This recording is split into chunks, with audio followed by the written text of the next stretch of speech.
Really about building powerful, connected communities because we're so much stronger together. And why Butte Park? The reason we came here today is I'm sure that you're all aware of the horrific violence that's been taken on the park as well. And so it's so important that we bring communities together and appreciate this wonderful green space we have in our city and really prioritise that moving forwards. And yeah, I've been rambling for a while, so I'm going to pass on to one of our wonderful speakers. So Katrine Williams, who's a Trade Council President, if you'd like to come and say a few words. Thank you.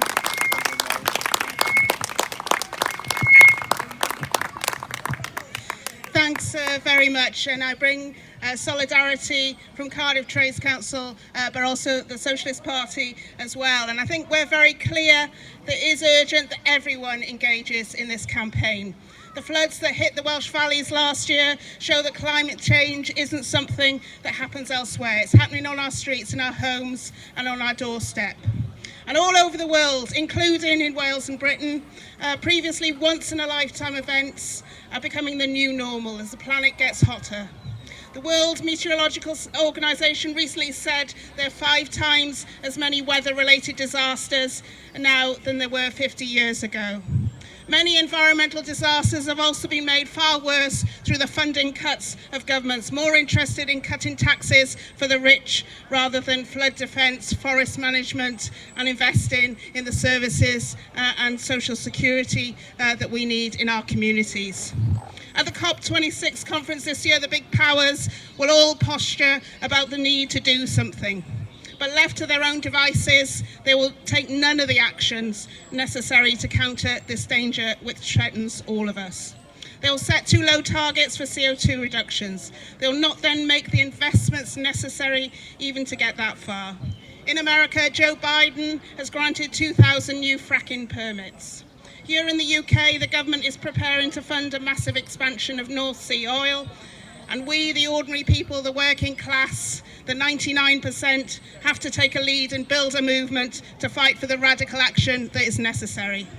We want free public transport to relieve the pressure on the roads and on the workers' bank accounts. We want massive investment to expand public transport, and not just to posh shopping destinations, but between where people live and where people work, linking up our communities. We want a plan for jobs, homes and transport that actually reduces the travel that we actually need to do and the impact on the environment. We don't need Welsh Government to issue loads and loads of subsidies to big transport companies to chase each other down the road, down the profitable routes. We need an integrated, proper transport system in Wales that's publicly owned, publicly controlled and run to meet the people's needs. And also the workers' needs in that industry. Many of these companies are cutting breaks, paid breaks for the workers and driving them out of the industry.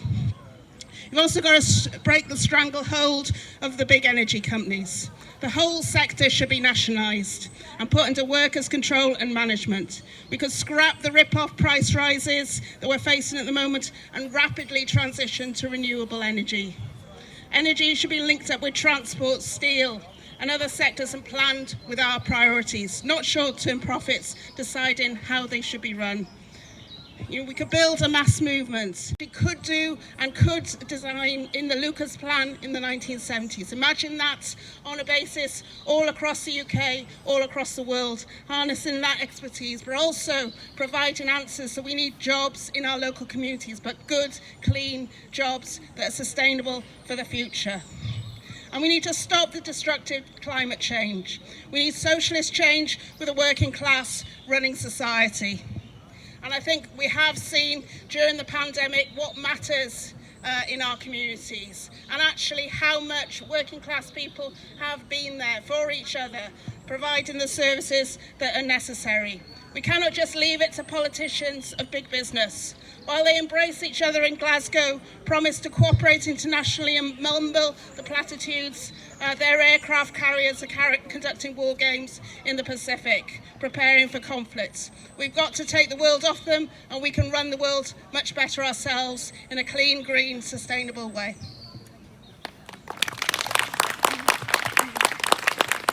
I'm going to pass over to Deputy CEO of Oasis, Richard, if you'd like to come up next.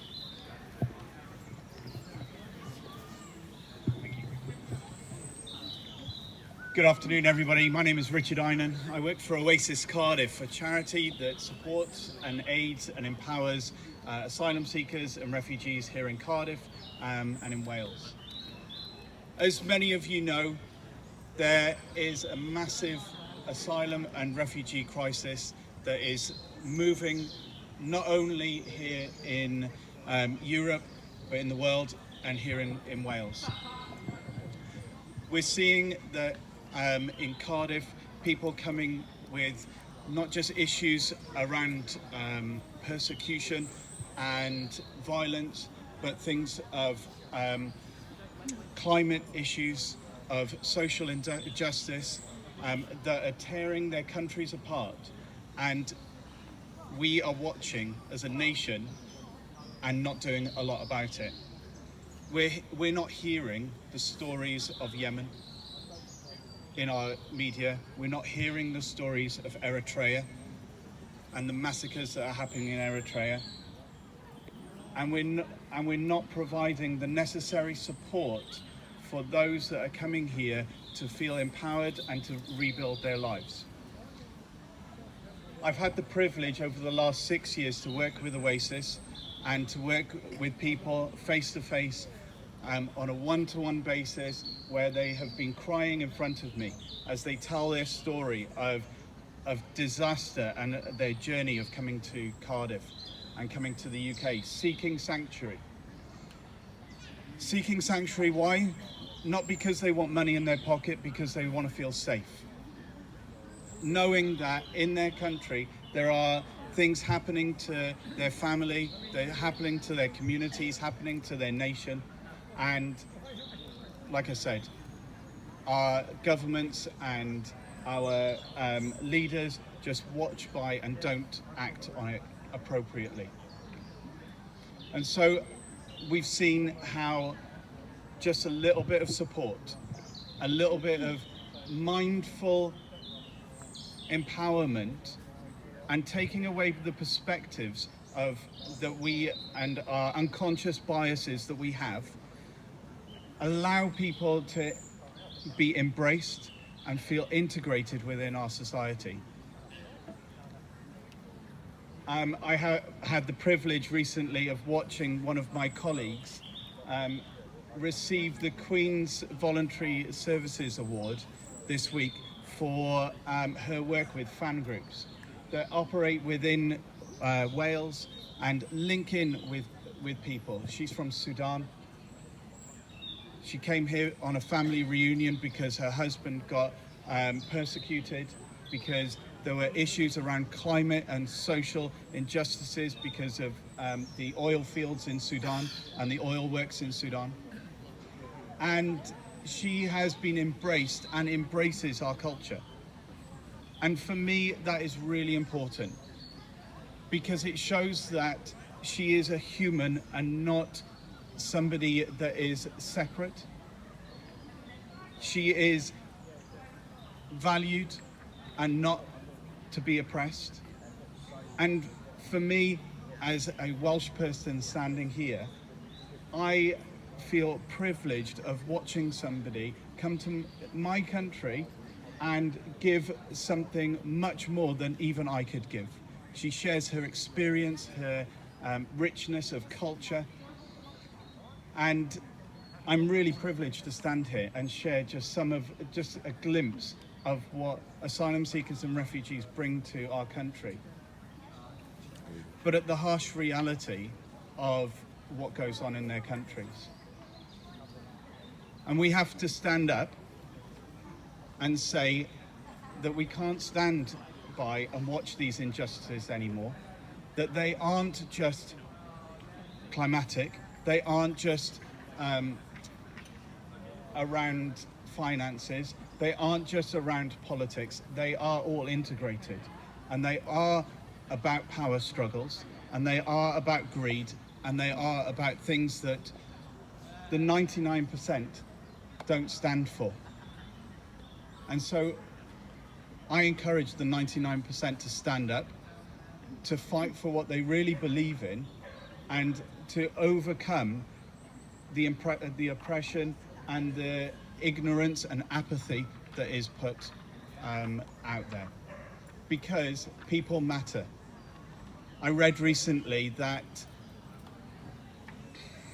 because of the Syrian crisis, initially 12 million children didn't have access to education. So 12 million children times their children, because it will be an epidemic, times their children, okay? And that's the level of education where people don't understand about their community, their culture, their climate. And that's one of the problems.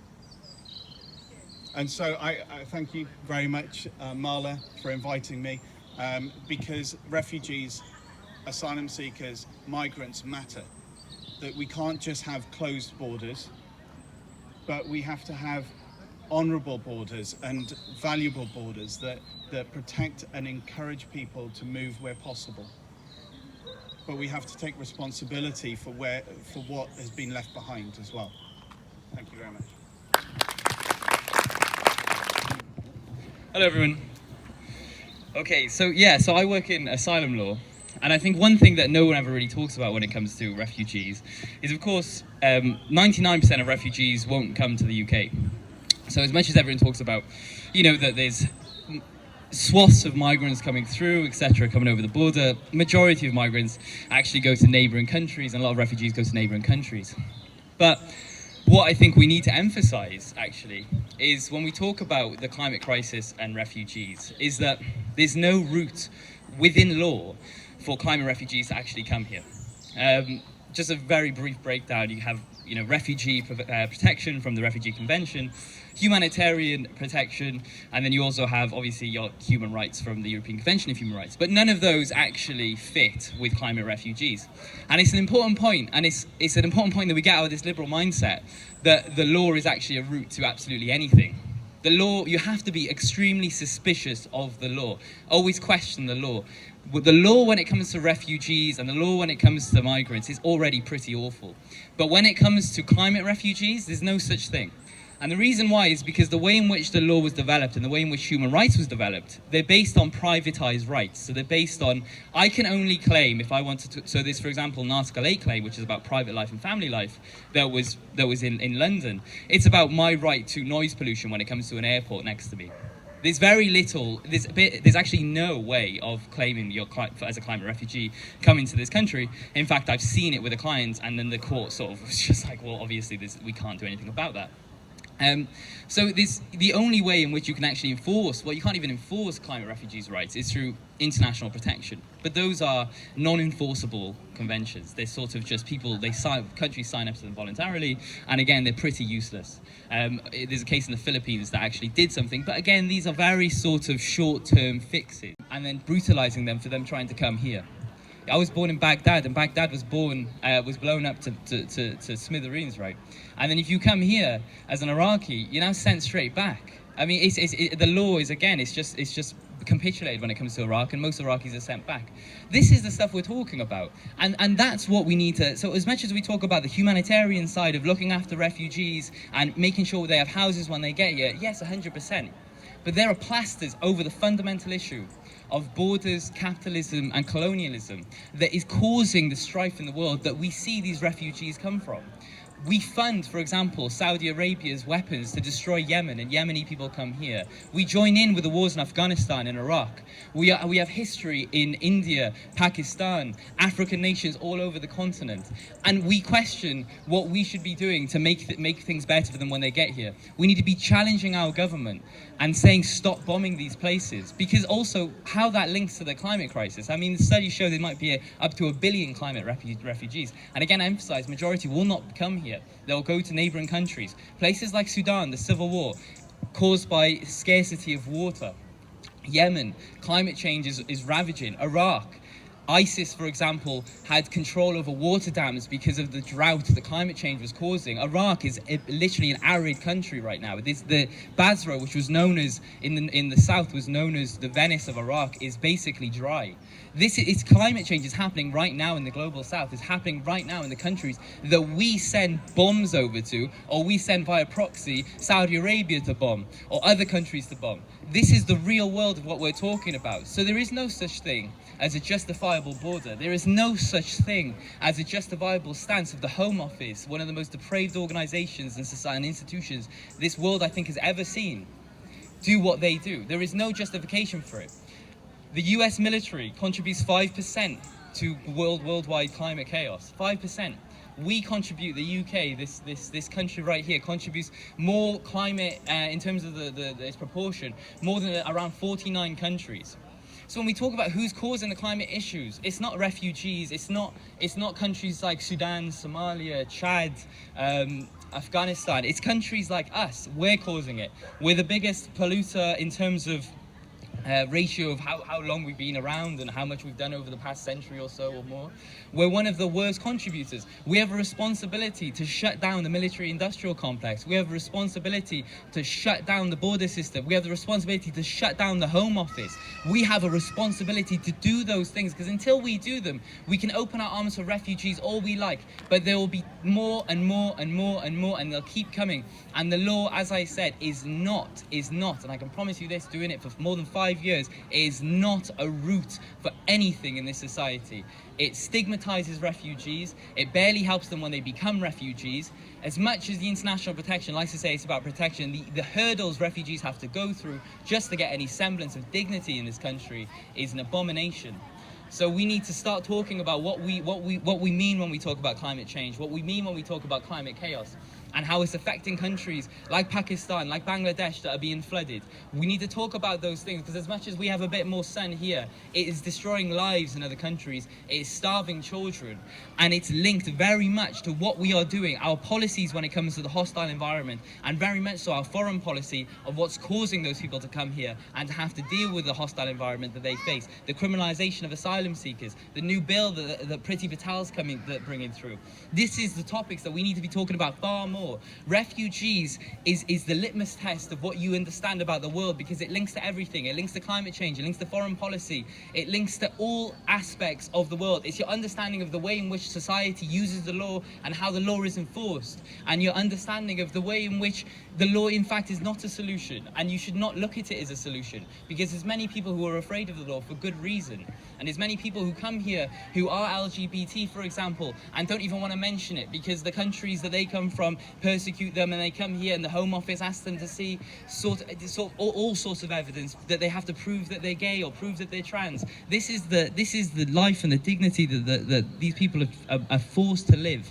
And until we start talking about the issues that really underpin this system, which is the destruction and the pillaging of these societies for centuries ago to just literally very recently, and our involvement in Afghanistan, for example, then you were never going to start talking about what's actually causing climate change.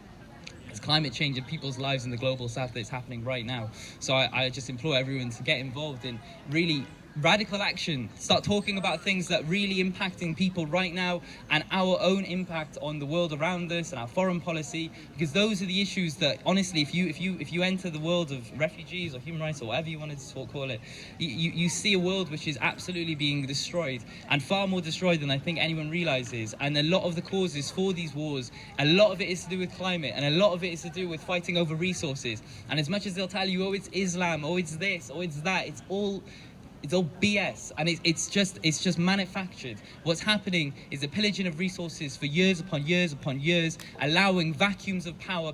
It's something that cannot happen. It should have stopped years ago.